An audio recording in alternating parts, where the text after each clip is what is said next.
Hello everyone, this is Patty here, your student leader for BAT. I just wanted to take a brief moment to talk to you about your upcoming research paper that's due for your Technology Environmental Stewardship project, or as you've probably been calling it, your TESP. The research paper is due on March 9th, so that is shortly approaching, and keep in mind that you should probably try to have a goal of completing this for March 5th or 6th, because that's when you should submit it to turnitin.com, which I will talk about a little bit later in the presentation. First of all, some of the main goals for your research paper to simply elaborate from your outline. Research your specific area of conservation and your technology. So you're educating us on what that's all about. The goal here is to do an in-depth research and prepare an expert paper on your topic. You are becoming an expert in educating others.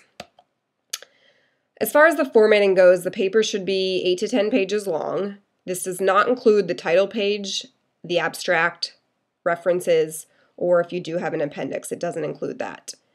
Your formatting should also follow the APA guidelines, and if you need more information on that, I highly suggest you go to the Purdue OWL website that I've put right here to read through some of the basic formatting for APA. Also, your line spacing should be about 1.5. You need to use 12-point Times New Roman font and 1-inch margins. Just make sure to check on all of that stuff because those are APA guidelines. Okay, a big one here, your paper needs to include at least 8 peer-reviewed primary references in APA format. If you're struggling finding peer-reviewed or simply knowing what a peer-reviewed resource is, I'm going to post another video after this that's going to show you how to use the Miami University web pages, and I love this. I've used this through my entire undergrad because I went to Miami, as well as through my my master's program here through the GFP. Basically, some sections for your research paper. Obviously, a title page. Again, see the APA Purdue OWL for more information on this. Your abstract, introduction, your content. Feel free to use subheadings to help clarify what you'll be talking about. The discussion, conclusions, all of your references, and appendix. Some of you may or may not have an appendix. That's going to be dependent upon your specific project and topic that you're focusing on. All right, just a little further, your title. A lot of people find it helpful to do the title at the end. Make sure that you go into enough detail so that a reader knows what that paper will be about. The abstract, this is going to be basically a summary of all the key points. It should be between 150 and 200 words just to give you an idea of what you're looking for there. It's also helpful to read through some other abstracts, I think, for other papers to figure out what the feel of that should be. Your introduction is going to be background information. You're helping the reader understand the topic and kind of guide them into it, what your paper will be about. The last paragraph of your introduction should state your main goals of the paper, why it's worth, examining this topic in more detail. Pull the reader in.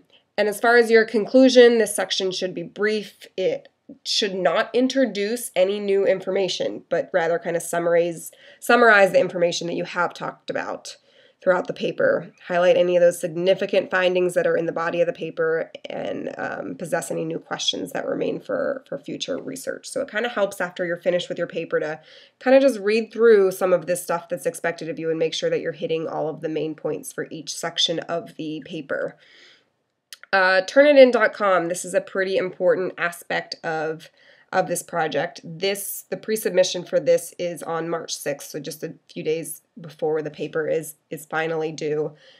You'll have to go to the website, and then you'll have a certain BAT ID. I think this is posted in your expectations section from the beginning of the course, the class ID and the password here.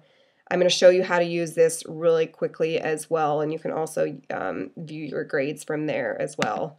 But simply go to the website. See if I can pull this up here for you guys. Give you a little glimpse of what it's like. And then type in your email. That's already here. And your password. And it's probably going to ask you for that class information. I can just show you I already have from my Issues in Evolution course.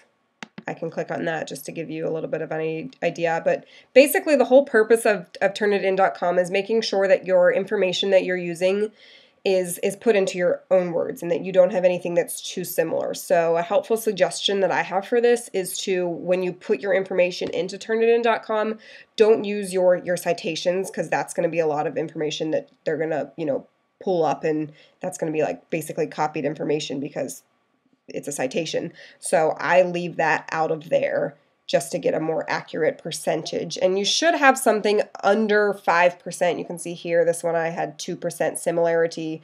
And if you click to view that, it will pull up your paper and it will show you and highlight which areas were similar. So you can see if that was just coincidental. Yes, I need to use those words. So they're obviously going to be pulled through as similar, and so on. So you can see as I kind of scroll through mine, it was only 2%, so I guess I don't really have much on here that is similar, but there should be a couple words that are sticking out. Oh, originality, you have to click on that up here, and it's going to tell you this is the source that it seemed to be too similar for. You can see now it says all this stuff that is highlighting, and then it'll give you kind of the grade here, which wasn't an option when I was a student, and so on. So make sure that your percentage is underneath 5. If it's somewhere higher than 5, I recommend going through and revising those areas and putting those into a little bit more of your words. Maybe you just have to change the wording a little bit. That's about it for Turnitin.com.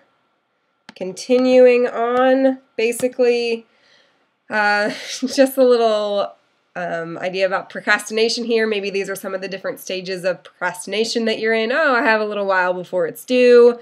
Maybe I should get a head start. Nah, I'm kind of lazy. Excuses come up.